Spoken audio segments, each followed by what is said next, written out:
Good afternoon guys. Ngayon ay pauwi na kami. Hindi tayo nakapag-video nung nakaraan papunta dito. Ito yung entrance nila oh. Pero nakapag-video naman tayo dun sa loob.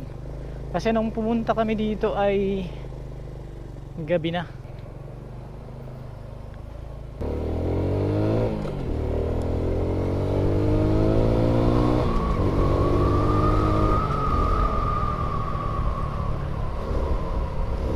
Hindi ko na matandaan kung paano i-adjust ang ating camera kapag madilim.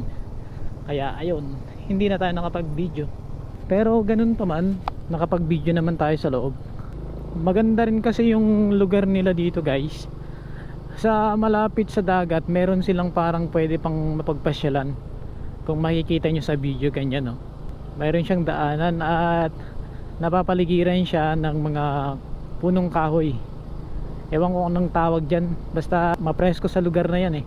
Yung distansya nito papunta dito galing doon sa city, hindi ko lang masyadong matandaan kung ilang kilometro. Pero sa tingin ko ay parang hindi naman aabuti ng 1 oras yung biyahe papunta dito. Hindi naman kasi siya ganun kalayo talaga. Hindi masyadong marami yung sasakyan na dumadaan, yung mga malalaking truck. Yung nandito lang palagi ay yung mga tricycle, yung mga motor. May mga sasakyan din naman yung mga 4 wheels. At habang pauwi tayo ngayon guys, ay pag-usapan naman natin kung satisfied ba tayo sa naging performance ng ating XRM 125. Maba DS, DSX, umotard ang iyong motor na XRM or kahit na yung motor mo yung XRM na dati pa, yung dating mga 125 na carb at yung dating mga 110cc. Masasabi mo bang satisfied ka sa performance ng iyong XRM? Siguro marami yung magsasabi na satisfied talaga sila. Kasi marami ang gumagamit ng XRM dati pa. At kahit na ngayon ay meron pa rin tayong nakikitang mga gumagamit ng XRM. Ibig sabihin kahit na matagal na ang XRM, magandang klase pa rin siya ng motorsiklo. Kasi nga, gaya ng binanggit natin sa ating mga video, ito yung motor na bagaman matagal nang ginawa or bagaman matagal nang ginagamit dito sa Pilipinas, masasabi mong ito yung motor na hindi naluluma. Marami yung magsasabi na talagang satisfied sila sa performance ng kanilang XRM 125. Kahit na 110cc or 125cc at kahit na carb at FI, maganda ang performance ng XRM. Karamihan sa atin na gumagamit ng XRM ay satisfied tayo sa performance ng ating motor. Ang daming mga magagandang tanawin talaga sa lugar na ito guys.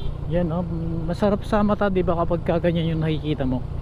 May iba sa atin na matagal na nilang ginagamit ang XRM nila at na-maintain nila na maging maganda pa rin ang performance ng makina ng kanilang motor kahit na inabot na sa kanila ng ilang taon at kahit na yung motor na ginagamit nila or yung XRM na ginagamit nila ay halos ilang taon na rin na ginagamit, pero maganda pa rin ang performance kasi nami-maintain nila. Pagdating sa performance, kung itong sa atin ay satisfied naman tayo guys. Hindi naman siya ganun kabilis talaga, pero hindi naman siya ganun kabagal. Kung sa akin ay saktong-sakto lang yung takbo nito, hindi siya ganun kabilis. Kaya naman tumakbo ng 100 ng XRM 125. Pero sa kagaya ko na hindi naman ako talaga nagpapabilis masyado ng takbo, lalo na dito sa lugar namin guys, kasi hindi natin alam minsan, lalo na kapag nakakadaan tayo sa mga lugar na maraming mga bahay, syempre may mga alaga silang aso or kang ano pa man.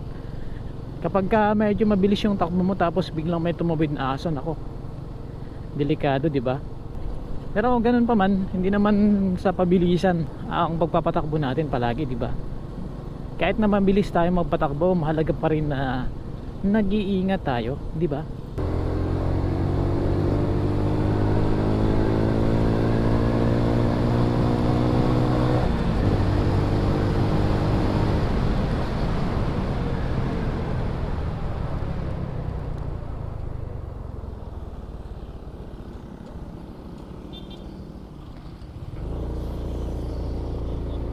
Andito na tayo ngayon sa labas. Ito na yung pinaka highway talaga. Kasi yung papunta dun sa Jelan ay papasok.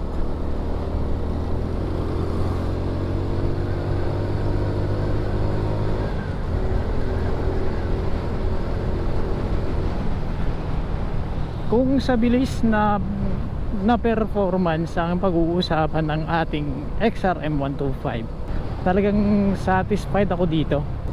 Pero kung syempre kung gusto mo yung mabilis talaga ay yung mga 150cc or mas mataas na cc, sigurado yon mabilis talaga.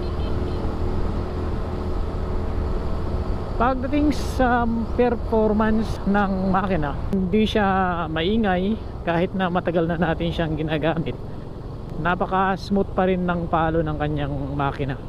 Kung pag-uusapan na rin ang performance ng mga gulong ng stock ng XRM 125, ang masasabi ko lang ay maganda naman, medyo malambot nga lang.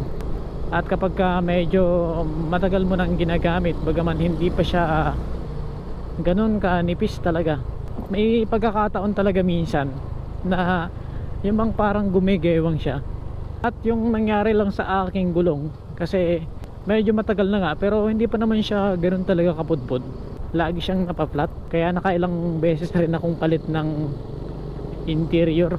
At dahil na rin sa palaging napaflat yung gulong na yon, kaya pinalitan na lang natin. At yung pinalit natin na itong TRX tire, at yung dito sa unahan niya na gulong, katulad din ng saulihan kapag yung medyo matagal na.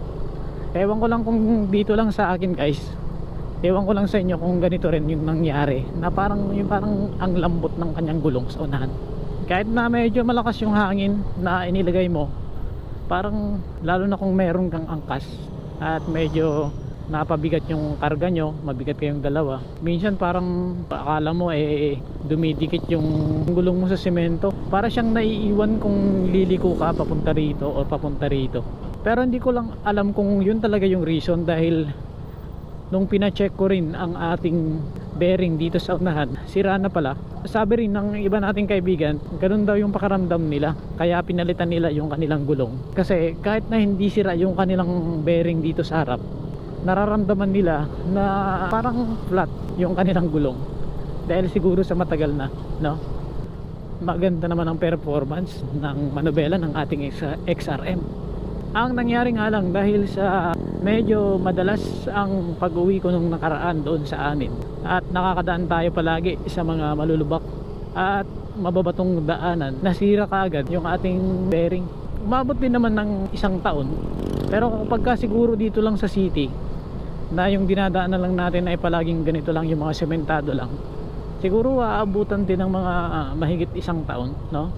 Hindi ko lang alam, kasi syempre kapag yung isang bagay ay mahina talaga, mabilis masira yon, di ba?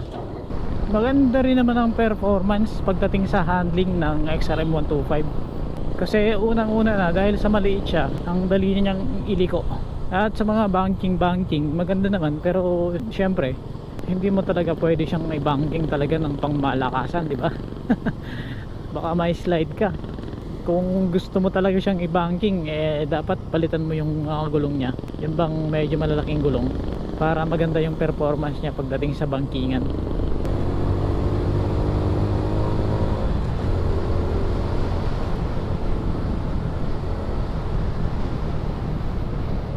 Solid. Kung ako yung magsasabi, yung para sa akin guys, pagdating sa performance ng XRM 125, kung nasatisfied ba ako or talagang ano ba yung masasabi ko, ayun, may checkpoint. Kaya pala maraming nakapang park. Ayos, mga lisensya lang daw.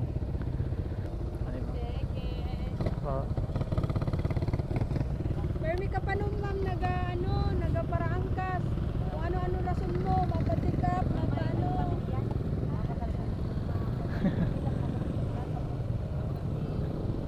Salamat sir.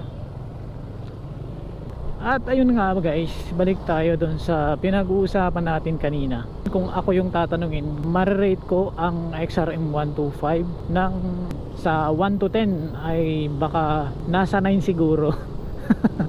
Ganun ko siya ma-rate. Ewan ko lang guys sa inyo kung hanggang saan nyo ma-rate ang inyong XRM 125. Mapa 110 or 125cc man yan, or carb, o kaya FI man yan, kahit na anong variant ng XRM. Gaano kayo ka-satisfied sa performance ng inyong XRM? Pansamantala, hanggang dito na lang muna ang ating video. Maraming salamat sa panonood guys. At this is Nel Ride Moto. Ride safe always. Thank you.